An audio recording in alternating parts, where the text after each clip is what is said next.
जसं आता तो दूधवाला म्हणत होता की दादा 4-5 दिवस मी म्हशीचं दूध आणून इथं करमाळ्यामध्ये देतो, मला येता येत नव्हतं, मात्र आज मला यायला लागलं. आता तो यायला सुरुवात झाली तर अजून पाणी आज संध्याकाळपर्यंत कमी होईल. मी शाळेतल्या मुलामुलींच्या करता देखील ती व्यवस्था, जे बार बीर तुटलेले आहेत आणि तिथं जे काही सगाळ बिगाळ अडकलेलं आहे ते सगळं काढायला सांगितलेलं आहे. आता तुम्ही म्हणताय तसंच आम्ही आमच्या अधिकाऱ्यांना तशा सूचना दिलेल्या आहेत, ते पंचनामे होतील. लोकप्रतिनिधींनी पण मला त्या गोष्टी सांगितलेल्या आहेत, इतर पण वेगवेगळ्या सहकाऱ्यांनी सांगितलेले आहेत, त्याच्यामध्ये कुणाला वाऱ्यावर सोडलं जाणार नाही.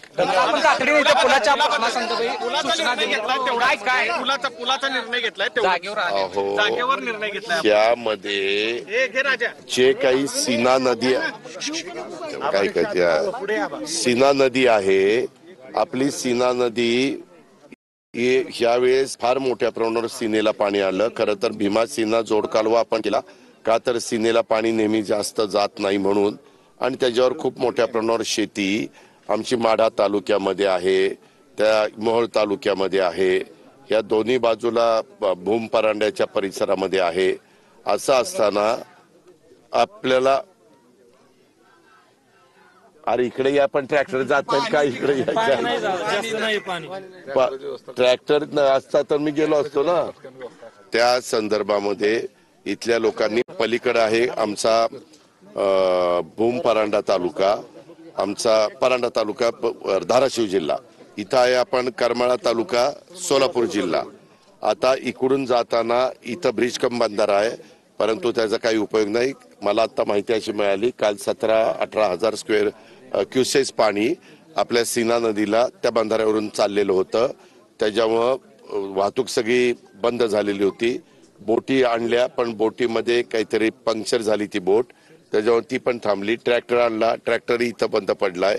आता लोक मला म्हणतात तिकडे या, ट्रॅक्टर चालू असता तर मी आमचे नारायणराव उमेश आम्ही सगळे तिकडे जायचं ठरवलेलं होतं, परंतु ट्रॅक्टरच तो बंद पडलेला असल्यामुळे पलीकडे जाता येत नाही. अर्थात तिथल्या लोकांचं म्हणणं आहे, तिथल्या लोकांची एकच मागणी आहे, इथल्या पण लोकांची आहे की तिकडच्या 10-12 गावं आणि इकडचा करमाळा शहर आणि बाकीचा सगळा परिसर, ह्या सगळ्यांना जोडणारा ब्रिज हा परत कधी पाऊस पडला तरी तो पाण्यामध्ये जाता कामा नये म्हणून इथं एक्झिक्युटिव्ह इंजिनियर होत्या. त्या आमच्या रहाणे म्हणून चीफ इंजिनियर, त्यांच्याच अंडर पुणे विभागाचं ते काम आहे.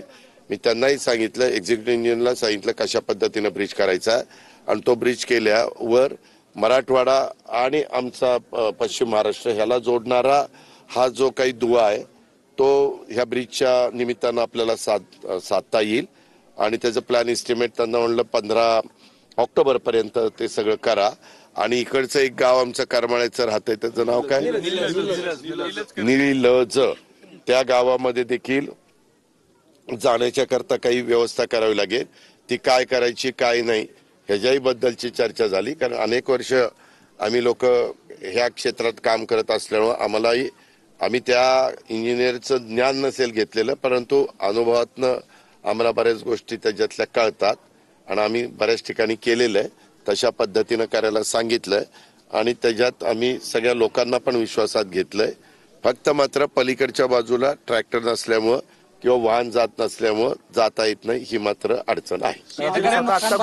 शेतकऱ्यांच्या नुकसान भरपाईच्या संदर्भामध्ये विशेषतः जिथून सीना नदी, मांजरा नदी, तुमची सिंदफणा नदी, तुमची गोदावरी नदी, ह्या ज्या काही नद्या आपल्या मराठवाडा आणि आपल्या इकडच्या भागात माझ्या सोलापूर जिल्ह्यातनं गेलेल्या आहेत, ह्यांना सगळ्यांना आपल्याला दोन्ही तीरावर प्रचंड अशा पद्धतीनं पाणी नदीमध्ये न मावल्यामुळं, ओढ्या नाल्यांच्या मध्ये काही ठिकाणी अतिक्रमण झाल्यामुळं ओढ्या नाल्यांचं पाणी ते वाट काढत वाढत त्या ह्याच्यावर आलं, म्हणजे जमिनीमध्ये आलं आणि तिथं लोकांचं कांदा पिकाचं नुकसान असेल, मक्याचं नुकसान असेल, वेगवेगळे ह्या भागात ऊसाच्या बद्दल, ऊस जरी ते पाण्यात काहींचे आहेत, अशा वेगवेगळ्या पिकांचं नुकसान झालेलं आहे.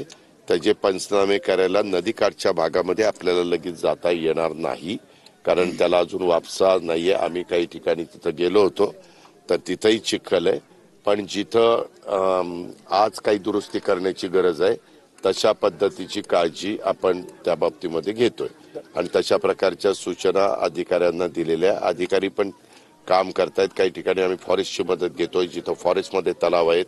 मगाशी एक तलाव बघितला तर तो अक्षरशः जवळपास काठोकाठ भरलेला दिसला, तर गोरेवाडी गावाच्या तिथला. तर त्याच्यामध्ये आपल्याला तिथली झुडपं काढून तिथं जरा भराव करावा लागेल. तर तशा भराव करण्याच्या सूचना आपण त्यांना त्या ठिकाणी दिलेल्या. जमीन अहो, ती 2200 कोटीची मदत ही मागच्या काळातली होती. आताचे पंचनामेच अजून आलेले नाहीये. आता मागचे जे काही 14 सप्टेंबर असेल, त्याच्या आधीचा पाऊस असेल, त्याच्यातले जे काही गोष्टी आल्या त्याच्याबद्दलचे सगळे हे पैसे मागचे आहेत.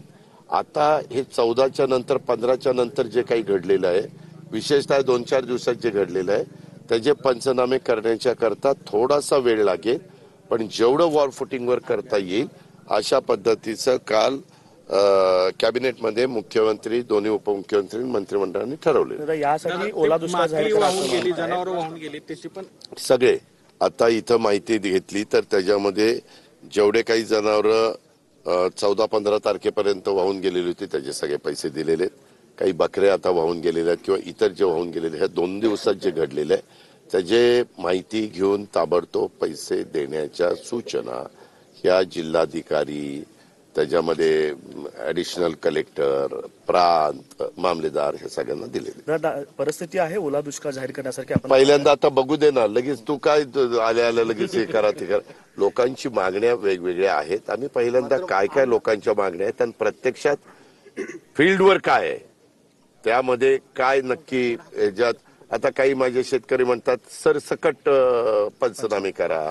नदीच्या काठाच्या दोन्ही तीरावरच्या जमिनी मात्र मोठ्या प्रमाणावर, जमीन नाही माती, जमिनीची माती मात्र मोठ्या प्रमाणावर, मळशीची माती आपण त्याला म्हणतो ती, मळी काही मळई म्हणतात, काही मळशी म्हणतात. अरे बाबा, काही भागात मळशी म्हणतात. जसा भाग बदलेल तसं काही ठिकाणी मळई म्हणतात.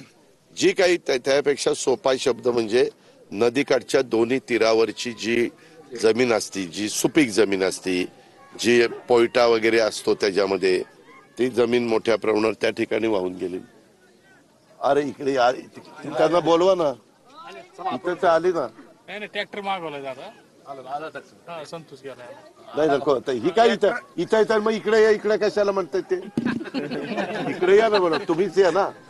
त्या ट्रॅक्टरला पण अंदाज येणार नाही, रस्ता खचलेला. अरे त्यांना येऊ दे, मी आलो त्यांना भेटून. ठीक आहे.